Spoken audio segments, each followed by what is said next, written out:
So it finally happened. You fell in love. And you want to get married. But there's a catch, because the person of your dreams lives all the way in America. What are you going to do? Well, what you can do is apply for the K1 visa. And in this video, I'm going to show you exactly how that's done. So let's get into it. Just one thing before we start.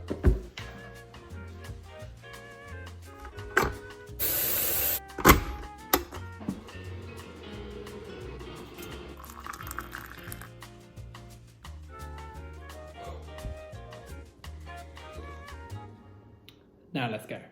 So, let's get to it. Stage 1 of the K1 visa process. Do you even know? Now the first stage, before you even start filling out the forms for the K1 visa process, is to make sure you know the person you're going to be moving to America to marry well enough. You need to prove to the government that you are in a bona fide relationship and it is not a scam, it is all well and true. So what you need to do, the first thing you need to do before you check any sort of that, is to make sure that your fiancé, the petitioner, now the petitioner is the person who lives in the United States who's going to be bringing you over, that they meet 100% of the US federal poverty guidelines for the most recent tax year. Now at the moment, for a household size of 2 people, this is going to be just over $17,000, and it goes up depending on how many dependents the petitioner has in the US. If it's a single person sponsoring you, it's the lowest, so 2 people. If they've got kids, then it's how many kids they've got, how many people they are responsible for. So the amount for 2 people currently is just over $17,000. Now most people are going to be earning this, even if they're working part-time. But if they're not, maybe they're working part-time, maybe they're still at college, maybe they still live at home and don't earn that much money, it isn't a problem. You can still go ahead with the K1 visa, but you'll need to get a qualifying co-sponsor to basically co-sign for you, or the beneficiary, the person who's coming to the US, to be able to come in. Now that person could be anyone, it can be a family friend, it can be a parent, but they need to meet the qualifying guidelines for their household size as well. So if it's your parent and they're responsible for their partner and their children, the extra person, the person coming into the US, is that extra person added on.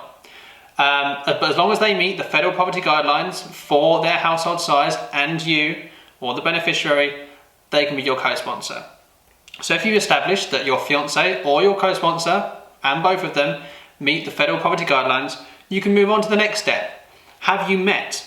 Now a lot of people have met online and they haven't actually been in a physical relationship at all. So you need to meet at least once in the last 2 years. Now this isn't a lot at all. It can be one trip to either of your countries, but you must have met at least once in the last 2 years. And you need to prove this. So when you send off for the K1 visa, you're going to have to prove that you have met with pictures that are date stamped in the last 2 years. Maybe pictures with their family, pictures of them with your family, pictures that prove that you've been in a relationship and you've been together for that amount of time. You can also prove it using boarding passes and maybe even chat logs if you haven't got that many. But the main way to prove it is pictures. If you're in a normal relationship and you've been dating long distance for a number of years, then you shouldn't have anything to worry about. Just take what you already have and submit that. When we did R1, we got a number of pages, and on those pages with pictures and just described, this is the petitioner with the beneficiary's family, this is beneficiary with the petitioner's family, and so on and so on. And that was good enough for our petition. Okay, now moving on to stage 2. So you've established that you're in a great relationship and you love that person and everything there is great. So this stage 2 is for the petitioner. And this is the person who lives in the United States. So, stage 2, fill out the forms. This is for fill out the forms. This is for the American person to fill out all the forms. All the foreign person has to do is to send them a picture, a passport picture, which is the US size passport picture, 2 inches by 2 inches. Once they've done that, you can leave the work to the USA person.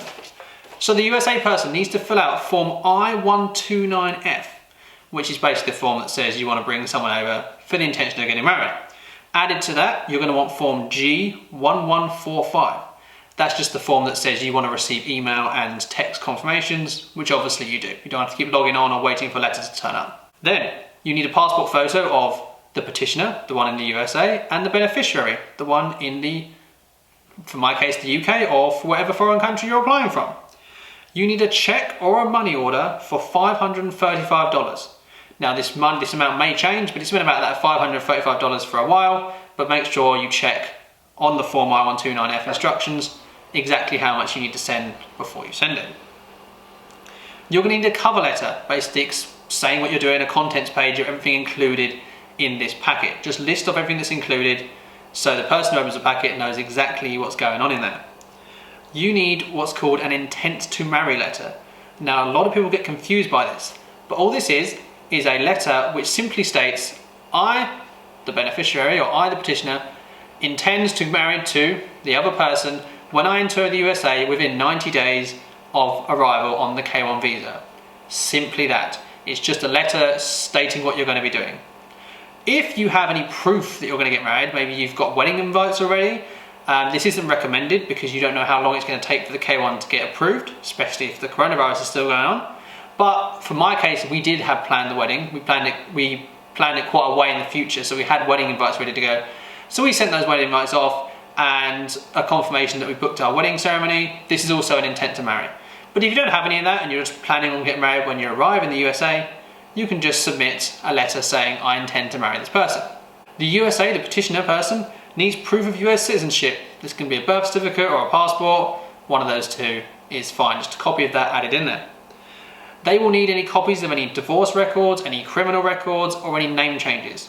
For our case, we didn't have any of that, but if you have that, they just need to prove that they are not married anymore. They've put their criminal records on there, and everything is out on the line for the person to see. And you need to add the proof of relationship. So this is from stage 1. You need to add this proof that says, hey, we've been in a relationship for this amount of time. We're not real. It's not a scam. We haven't met online 2 weeks ago. We've been in a real relationship. Now, once you've done all of that, you fill all that out, you put it on an envelope, and you send it off to the address on the Form I-129F. Okay, so all those forms are filled out and they're sent off to USCIS in the USA. Now what will happen after about 2 weeks is you'll receive what's called NOA 1. Now this is Notice of Application 1. This just means that USCIS have received your application and they're processing it. Now after a longer period of time, now this can be from 3 to 6 months, you'll receive what's called NOA 2. Now this is the Notice of Application that says that you've been accepted on the K1 visa, that the USCIS has looked over your case and they've approved your proof of relationship and your case. This doesn't mean you've got the K1 visa yet, it means that you're ready to go to the embassy, but they've approved you on the USA side, which is great. During this time, between NOA 1 and NOA 2, you might receive what's called an RFE. Now an RFE is a request for evidence. Now this just means that you forgot something when you initially sent the packet off, or they want more information. They didn't think your relationship proof was good enough, they want more proof, or maybe they just want more proof of something else. If that's the case, do exactly what it says on the letter and send it back to them. I was lucky to not receive an RFE at this stage, but if you do, it might delay it a little bit, but it shouldn't be too long if you get it straight back to them. Now this is all still done on the side of the USA. But once you've received NOA 2, all the work now goes to the person who lives in the foreign country, which is called the beneficiary. So the beneficiary, after receiving NOA 2, will have to wait for what's called an NVC letter. Now the NVC letter is proof that your petition has reached the embassy of your choice in your country. So once it's been sent from the USA to the UK. And this can take a few weeks, maybe 6 to 8 weeks or so, maybe longer due to Corona. But once you've received that letter, that means that the embassy is ready to see you about your case. So what you need to do first is you need to book your medical appointment. Now, wherever you are based in the world does it differently. But where I did it in London, there was only one place you're allowed to go in central London to go and get your medical done. You can't do your own doctor, you have to go get your medical done at this doctor's. So you pay a huge amount of money, it was £350, £360 to go and get checked out, get an x-ray done, get blood tests done, and get all your vaccinations done. When you go to this medical appointment, they'll want proof that you've had all your medicals, all your vaccinations done by your local doctor. If you haven't had them done, it's not a big deal, but they'll charge you to have them done at the medical test. But the prices there are considerably cheaper than they will be when you arrive in the USA. Now you don't need your vaccinations done for the K1 visa, but you will need them done for the green card application later on. So you're best to get them all done before you go to the embassy. For my case, I just needed a flu shot. So I had that done, saved me any trouble later on, got it all done there and then. So once you've done your medical appointment, they'll tell you to wait a week just in case anything comes up. But if you haven't heard anything in a week, then you're all in the clear. Now what the medical people will do is they'll send your medical results and your exam stuff from their doctor's office to the embassy. You don't get anything. They might give you receipts and stuff, which you should take with you to the embassy, but in my case, it went from the medical office to the embassy. So once you've done that, you can go online and fill out form DS-160. Now this is the standard immigration form that everyone has to fill out if they're going to the USA for some sort of visa. It's basically for a non-immigrant visa. Now the K1 is special because it turns from a non-immigrant to an immigrant visa halfway through, but it's still classed as a non-immigrant, I believe, in the initial stages. So you fill out this form no matter what. It's basically the form which you'd fill out if you were doing an ESTA as well. The ESTA is slightly different, but it's the same sort of thing. So you fill this form out, you upload your picture, and then you get together all your evidence you need to take to the embassy appointment. So you need the confirmation you filled out DS-160, you need the confirmation, you need all your proof of relationship. So I took extra proof this time. I took proof that we've been chatting. I took a screenshot every month on our WhatsApp. I took all the pictures that we had before and I added more pictures since then and we'd have a trip to see each other. You also need to take form I-134, which is the affidavit of support that your petitioner will have filled out in the USA to prove how much money she makes. She just writes down, I make this much money, here's all my assets, here's what I own, here's how much money I've got. You need to take that with you to the embassy. That's a must. Also with that, you'll want proof that the number you've written in there is true. So you need to take with you the tax transcripts from their most recent tax year, their W-2s, their 1099s, all forms that they will give you, the petitioner, your fiancé, to take with you to the embassy. Everything you've got to prove their income's correct, you must take it with you. You can also take with you their payslips or their bank statements. I took with me every piece of information I possibly could to the embassy. So you've got your proof of relationship, you've got your confirmation DS-160. You're going to need 2 passport pictures, 2 more passport pictures. I know you already sent them off, but you're going to need some more. You're going to need your passport, you're going to need your birth certificate, you're going to need your medical stuff that you've got received. If you received anything back from the medical people, will take that. Now when you get to the embassy, they will already have your medical stuff there, if that's the way they do it, but take whatever you've got with you. So once you've got all of that, you need to make your way to the embassy. One more thing I forgot that you must take with you to the embassy that you need to get ahead is a police check. Now, it varies country to country, but where I did it in the UK, it was called the ACRO police check, ACRO. You simply log onto the website, fill out your information, pay a small fee, and once they've checked you out, make sure you are, if you have any criminal records against you or whatever, they'll send back a police record check to you. Now, all you have to do is take that certificate that you've had this police record check with you to the embassy, along with your affidavit of support, your birth certificate, your passport photos, and all your evidence of relationship and all your fiancé's finance information. Then once you've got all that, you're ready to go to the embassy. Okay, so you've got all your paperwork together and now you're ready to go to the embassy. So when you fill out the form DS-160, you also book your appointment on the link that's given on there to go to the embassy of your choice. So you book your appointment date at the embassy, you've got all the paperwork together, just like I just said, and you head on your way to the embassy. Now from my experience, make sure you get there well over half an hour early. They will only let you in 30 minutes early, but the line I was in made me almost late. So make sure you get there nice and early because there could always be a line no matter what country you're in. Now I don't know how it works in different countries, but I imagine the process in the embassy is pretty much the same.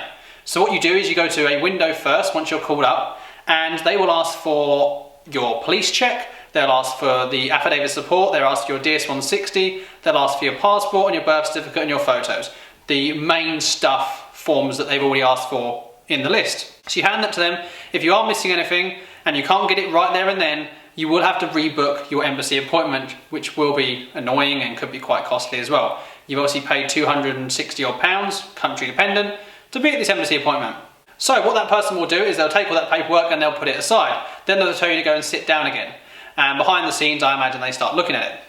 Then, in my case, it was about a 30-minute wait. You get called up to another window. This window is with someone more official and they will be probably American. And they'll ask you to swear an oath that you are telling the truth and nothing but the truth, and all the information you have in today is the truth, and you are going to, this is all what you're planning on doing is legit. Then the guy I was with simply asked me about my relationship. Obviously all my evidence there made me look pretty legit. Obviously we are legit, so it did definitely help. And they will ask you, I just said, well, how we met and how we've been dating over the last couple of years. And the guy was happy with that. We had a 2-minute conversation and he was pretty friendly. And after that, he stamped the form and he looked over the paperwork. He didn't ask for any extra proof of income. We'd written down how much we'd made, but we had the proof with us. We hadn't given the proof yet, but he didn't want to see the proof. I guess he took our word for it on the affidavit of support. So he stamped the form and he said, you'll receive your visa in about a week. You can track it on this website here. I had chosen to collect my passport and my visa. Obviously, you can also get it delivered if you pay more money. I went to collect it in about a week's time when it was ready from a courier location, and it was in a big white envelope. And inside that white envelope was my passport and another white envelope. And with strict instructions, do not open the smaller white envelope at all. Basically, when you arrive in the USA, you hand that to the guy, and it was an awkward A3 size piece of paper, envelope, sorry, with tons of paperwork on the inside. You could feel it on the inside. I imagine it was paperwork from when, from all the other stuff added together. So once I had that, it's great. You can then go ahead and book your flight. Now you can book your flight before that, but make sure you give yourself enough time to be confident that you're going to get accepted on the visa. Now your visa expires the date your medical runs out. So mine was dated August because I went to my medical exam in February. Now what this means is you got up to that date in August to enter the USA. But be careful, because what that also means is if you're planning on filing for your green card straight away, you'll need to file and then receive your case before the expiry date in the visa. Now obviously you've already entered the US, that's great, but your medical still needs to be valid when they receive your case for a green card. If you don't do that, it's not a problem at all, but you'll have to retake your medical in the USA, get more paperwork, probably spend more money than you spent on your medical in your home country, in my case the UK, to get that medical done and send it off again. So your best bet is to enter pretty soon after you get issued the visa, just so you've got enough time to get married and then file for the green card to save yourself some money and make use of the medical exam you've already had. So once you arrive in the USA, my personal experience was it was pretty easy going. You get sent into a separate room, so separate agents look over you rather than the ones who are on the desk at the front. They just took my paperwork and my passport, told me to sit down for 15-20 minutes, and then once that was all done, he just asked me to grab my bag, and he did a full search of my bag and my stuff, and then he handed my passport and said you're all good. And they'd stamped it exactly 90 days from that date, so telling me the date I had to get married. Now if you don't get married and you leave within that 90 days, nothing's gone wrong. You're not banned from America, you've not broken any laws, obviously you've wasted a ton of money, but you haven't done anything wrong. So as long as you get married within those 90 days, you're good, and if nothing works out and you want to leave, you have to leave within the first 90 days. But once you're married, even if you get married on day 89, you are then good. You're then leaving America even after the expiry date in your passport. So yeah, you're still legal in the USA after the visa date, has expired. So what you want to do then is then file for AOS, which is adjustment of status for a green card. And I'm going to do a separate video about the process of adjustment of status because it's a lot more paperwork involved. But for now, you've arrived on the K1, you get married within the 90 days, and you are in the clear. Obviously, you can't work yet, you need to wait for your green card to be able to work, but you're in the clear, you're with the person you've always wanted to be with, and you are happy. So that's all great. So, thank you for watching, and I hope this was helpful.